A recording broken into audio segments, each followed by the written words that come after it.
हरे कृष्णा। राधे राधे।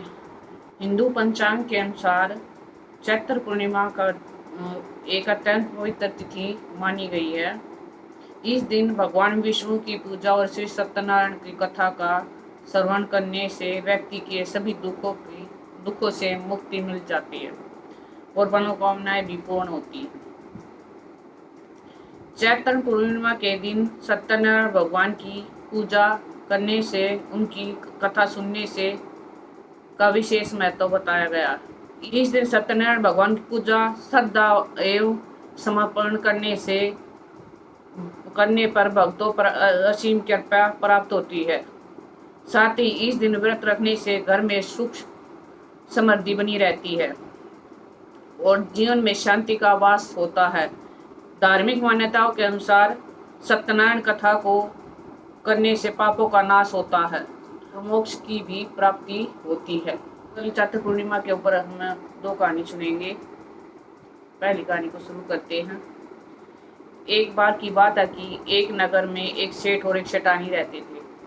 सेठानी प्रतिदिन भगवान विष्णु की पूजा अर्चना तक श्रद्धा पूर्वक करती थी, लेकिन उसका पूजा करना उसके पति यानी सेठ को बिल्कुल अच्छा नहीं लगता था।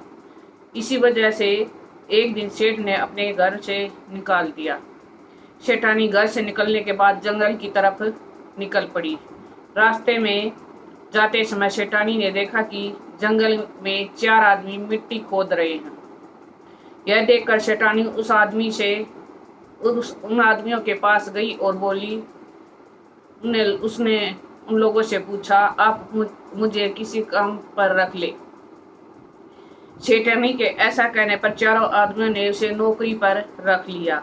चूंकि जेठानी बहुत ही कोमल थी, इसी वजह से उसके हाथ पर छाले पड़ गए। यह देखकर चारों आदमियों ने सेठानी से कहा, तुम यह काम छोड़ दो, तुम किसी अच्छे घर की लगती हो, इसी जगह तुम अपने घर का काम करो। सेठानी ने कहा, ठीक है। तब वह चारों आदमी सेठानी को अपने घर ले गए। वहाँ वह चारों आदमियों के 4 मुट्ठी चावल लाते थे, वे आपस में बांट कर खा लेते थे। यह देखकर सेठानी को बहुत बुरा लगता था।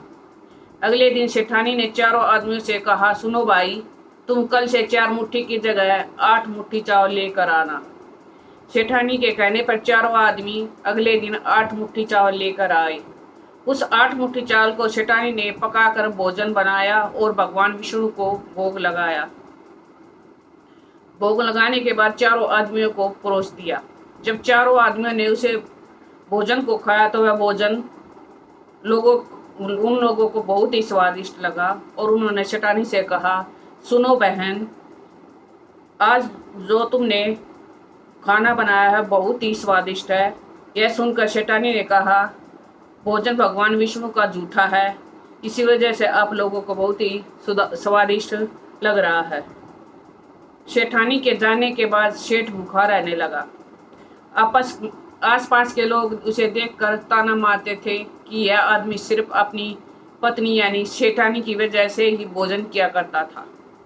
यह सुनकर सेठ एक दिन अपनी पत्नी सेठानी की खोजने के लिए जंगल की तरफ चल पड़ा। रास्ते में वही 4 आदमी मिट्टी खोदते हुए दिखाई दिए। उसे देखकर सेठ ने कहा, सुनो भाई, क्या तुम मुझे काम पर रख सकते हो? तब चारों आदमियों ने उसे काम पर रख लिया, लेकिन मिट्टी खोदने की वजह से सेठ के हाथों में भी छाले पड़ गए और उसके बाल उड़ गए। यह देखकर उन चारों आदमियों ने कहा, सुनो भाई, तुम यह काम रहने दो, तुम अच्छे घर के लगते हो, तुम हमारे घर पर चलो, वहाँ कुछ काम कर लेना। तब सेठ ने उन चारों को बात मान ली और उसके साथ उनके घर की तरफ चल पड़ा। घर पहुंचने के बाद सेठ ने सेठानी को देखते ही पहचान लिया, लेकिन सेठानी घूंघट में थी, इसी वजह से वह अपने पति यानी सेठ को नहीं पहचान पाई। हर दिन की तरह इस दिन भी सेठानी ने भोजन बनाकर भगवान विष्णु को भोग लगाया और लगाकर सभी को परोस दिया। जैसे ही सेठानी सेठ को भोजन देने लगी, तभी भगवान विष्णु ने सेठानी का हाथ पकड़ लिया और कहा, ये तुम क्या कर रही हो? यह सुनकर सेठानी ने कहा, मैं कुछ नहीं कर रही हूँ, मैं तो भोजन दे रही हूँ। भगवान विष्णु ने मेरा हाथ पकड़ लिया है। तब चारों भाइयों ने सेठानी के से कहा, हमें भी भगवान विष्णु के दर्शन कराओ। ऐसा कहने पर सेठानी भगवान विष्णु से हाथ जोड़कर अनुरोध करने लगी, हे प्रभु, आप मेरी तरह इन्हें भी दर्शन दे दो। तब भगवान विष्णु वहां पर प्रकट हो गए। यह देखकर सेठ ने सेठानी से क्षमा मांगी, उसे अपने साथ घर चलने के लिए कहा। तब चारों भाइयों ने अपनी बहन को बहुत से धन देकर विदा कर दिया। उसी समय सेठ भगवान से विष्णु के भगत बन गए, उनकी पूजा श्रद्धा से करने लगे। ऐसा करने से उसके घर में धन धान्य की बरसात हो गई। ऐसी मान्यता है कि चैत्र पूर्णिमा के दिन व्रत रखने से हनुमान जी के साथ प्रभु श्री राम और माता सीता की भी विशेष कृपा होती है। बोलो विष्णु भगवान की जय, सत्यनारायण भगवान की जय, बैसाख के ठाकुर की जय। अब दूसरी कथा सुनते हैं। सूत जी बोले, हे श्रेष्ठ मुनियों, अब मैं तुम्हें सत्यनारायण की कथा सुनाता हूँ। एक बार उल्कामुख नाम का एक बुद्धिमान राजा था। वह बहुत ही सत्य और जितेंद्रिय था। प्रतिदिन वह देव स्थानों पर जाता था और निर्धनों को धन देकर उनके कष्ट को दूर करता था। उसकी पत्नी कमल के समान मुख वाली थी और साध्वी थी। भद्रशिला नदी के तट पर उन्होंने श्री सत्यनारायण भगवान की पूजा की। उसी समय साधु नाम का एक वैश्य वहां पर आया और उसने पूजा करते हुए राजा को देखा और राजा से पूछने लगा कि आप ये क्या कर रहे हो। तो राजा ने कहा कि यह सत्यनारायण भगवान की कथा है, जिसके करने से भगवान प्रसन्न होते हैं और सब कुछ प्रदान करते हैं, धन धान्य और पुत्र संतान आदि की को प्रदान देते हैं। साधु के पूछने पर राजा ने कहा कि मेरी कोई संतान नहीं है, इसलिए मैं सत्यनारायण भगवान की पूजा कर रहा हूँ। ईश्वर के करने से निश्चित रूप में मुझे संतान की प्राप्ति होगी। राजा का व्रत का सारा विधान सुनकर व्यापार से निवृत्त वह अपने घर गया और साथ अपनी पत्नी के संतान देने वाली इस कथा का वर्णन कह सुनाया और कहा, जब मेरी संतान होगी तब मैं इस व्रत को करूंगा। उसने अपनी इस तरह के वचन अपनी पत्नी लीलावती से कहे। एक दिन लीलावती पति के साथ आनंद व सांसारिक धर्म से प्रवृत्त होकर सत्यनारायण भगवान की कृपा से गर्भवती हो गई। उस महीने उसके गर्भ में एक सुंदर कन्या ने जन्म लिया। माता पिता ने अपनी कन्या का नाम कलावती रखा। एक दिन कलावती माँ लीलावती के साथ पति को याद दिलाया कि आपने सत्यनारायण भगवान का व्रत करने के लिए कहा था, आप कीजिए। तो साधु ने कहा, जब मेरी बेटी की शादी होगी तब इस व्रत को करूँगा। इस प्रकार अपनी पत्नी को आश्वासन देकर वह साधु चला गया। एक साधु ने एक बार नगर में अपनी कन्या को सखियों के साथ देखा और उसे लगा कि मेरी कन्या विवाह योग्य हो गई है और उसने कन्या के योग्य सुयोग्य वर ढूंढने के लिए अपने सेवकों को कहा। सेवक सुयोग्य लड़के को देखकर साधु के पास गए, उन्होंने बताया।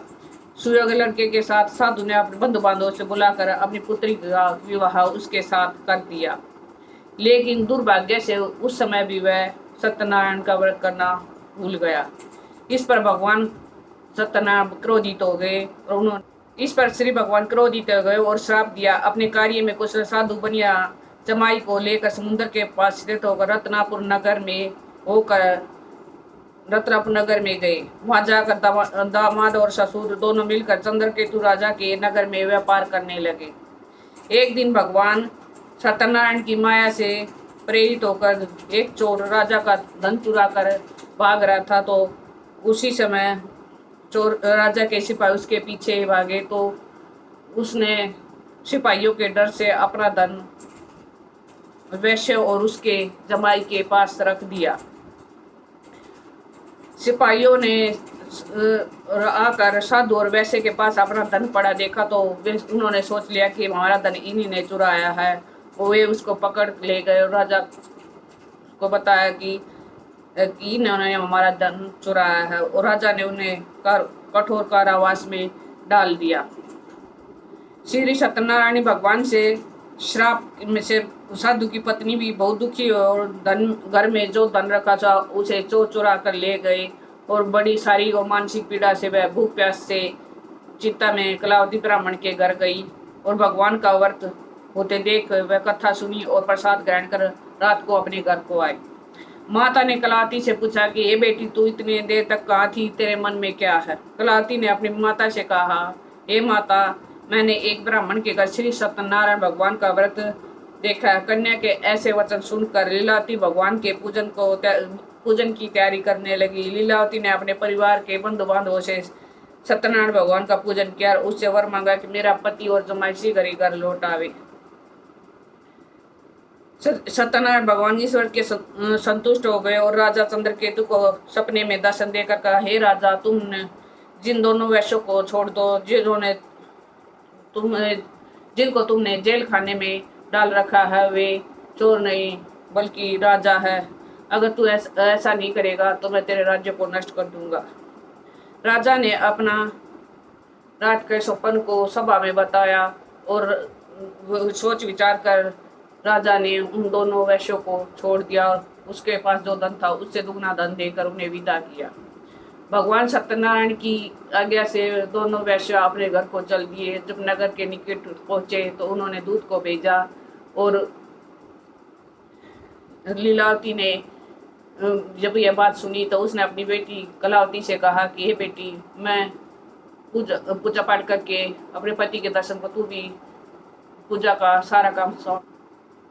सूत जी बोले, वैश्य ने मंगलाचार कर अपनी यात्रा आरंभ की और अपने नगर की ओर चल दिए। उसके थोड़ी दूर जाने पर एक दंडी वेशधारी श्री सत्यनारायण जी ने उनसे पूछा कि हे साधु, तेरी नाव में क्या है? अभिमानी वाणी हंसता हुआ बोला कि हे दंडी, आप क्या पूछते हो? क्या धन लेने की इच्छा है? मेरी नाव में तो बेल पत्ते भरे हुए हैं। वैसे के ऐसे कठोर वचन सुनकर भगवान बोले, तुम्हारा वचन सत्य हो। दंडी ऐसे वचन कर वहां से दूर चले गए। दूर जाकर समुद्र के किनारे बैठ गए। दंडी के चले जाने पर साधु और वैश्य ने नित्य क्रिया करने के पश्चात नाव को बड़ी ऊंचे उठे देखा तो अचंभा माना और नाव में बेल पत्ते भरे हुए थे। वे दोनों मूर्छित होकर गिर पड़े। जब उन्हें होश आया तो वह अत्यंत शोक में डूब गया और उसका दामाद बोला कि आप शोक न करें, यह दंडी का शराब है, इसलिए हमें उसी के पास जाना चाहिए, वही हमारी मनोकामना पूर्ण करेंगे। तब दामाद की बात सुनकर वह दंडी के पास पहुंचे और अत्यंत भक्तिभाव से नमस्कार कर बोले, मैंने आपसे जो असत्य वचन कहे हैं उनके लिए मुझे क्षमा करें। ऐसा दंड कहकर वह रोने लगा और तब दंडी भगवान से बोले, हे माणिक पुत्र, मेरी आज्ञा से बार बार तुम्हें दुख प्राप्त हुआ है, तुम मेरी पूजा से विमुख हुआ है। साधु बोला, हे भगवान, आपकी माया से ब्रह्मा आदि देवता भी आपके रूप को नहीं जानते, तब मैं अज्ञानी कैसे जान सकता हूँ? आप प्रसन्न होइए, अब मैं सामर्थ्य के अनुसार आपकी पूजा जरूर करूँगा। मेरी रक्षा कीजिए, पहले के समान नौका में धन भर दीजिए। साधु के ऐसे भक्तिपूर्वक वचन सुनकर भगवान ने प्रसन्न होकर उसकी इच्छा अनुसार वचन देकर अंतर्ध्यान हो गई। ससुर और जमाई जब दोनों नाव पर आए तो धन में से भरी हुई देखी मिली तो उसे अपने अन्य साथियों के साथ सत्यनारायण भगवान का पूजन किया और नगर को चल दिए। जब नगर के निकट पहुंचे तो उन्हें अपने दूत को भेज दिया तो दूत साधु की पत्नी को प्रणाम करके कहता है कि मालिक अपने दामाद से नगर के निकट आ गए। दूत के बात सुनकर साधु की पत्नी लीलावती ने बड़े हर्ष के साथ कर सत्यनारायण भगवान का पूजन कर अपनी पुत्री कलावती से कहा कि मैं अपने पति के दर्शन को जाती, तू कार्य पूर्ण कर शीघ्र आ जाना। माँ के ऐसे वचन सुन कलावती जल्दी से प्रसाद छोड़कर अपने पति के पास गई। प्रसाद की अवज्ञा के कारण श्री सत्यनारायण भगवान रुष्ट हो गए और नाव सहित उसके पति को समुद्र में डुबो दिया। कलावती अपने पति को वहां न पाकर रोती हुई जमीन पर गिर गई। रोती हुई नौका का डूबा देख और कन्या का रोता देख साथ दुखी वैसे बहुत दुखी हुआ और बोला कि प्रभु, मुझसे या मेरे परिवार से जो भूल हुई है उसके लिए क्षमा कीजिए। साधु के दीन वचन सुनकर श्री सत्यनारायण भगवान प्रसन्न हो गए। आकाशवाणी हुई कि तेरी बेटी, तेरी कन्या मेरे प्रसाद को छोड़कर आई है, अब यह दृश्य हो गया है। साधु के दीन वचन सुनकर श्री सत्यनारायण भगवान वचन पर सुनी, साधु तेरी कन्या मेरे प्रसाद को छोड़कर आई है, इसलिए उसका पति अदृश्य हो गया है। यदि वह घर जाकर प्रसाद खाकर लौटती है तो उसे इसके पति अवश्य मिलेगा। ऐसी आकाशवाणी सुन कलावती ने वैसे ही किया जैसा आकाशवाणी के दौरान भगवान ने कहा था, और फिर प्रसाद ग्रहण करने के बाद जब वह वापस आई तो अत्यंत प्रसन्न हुई। उसके बाद साधु अपने बंधु बांधवों से श्री सत्यनारायण भगवान की पूजा का विधि विधान से पूजन किया और इस लोक में सुख भोग अंत में सौरभ को प्राप्त हुए। बोलो श्रीमन नारायण भगवान की भजमन नारायण नारायण हरि हरि। भगवान नारायण की जय। श्री विष्णु भगवान की जय। वैशाख के ठाकुर की जय। मैं श्री नारायण विष्णु भगवान को प्रार्थना करते हुए कहते जो भी इस कहानी को सुने, गारे भरे कथा पढ़ते सुनते गारे भरते सबकी मनोकामनाएं पूर्ण करो और सबके जीवन में सुख शांति लाए, सबके परिवार को सुख शांति प्रदान करे। हरे कृष्णा, राधे राधे।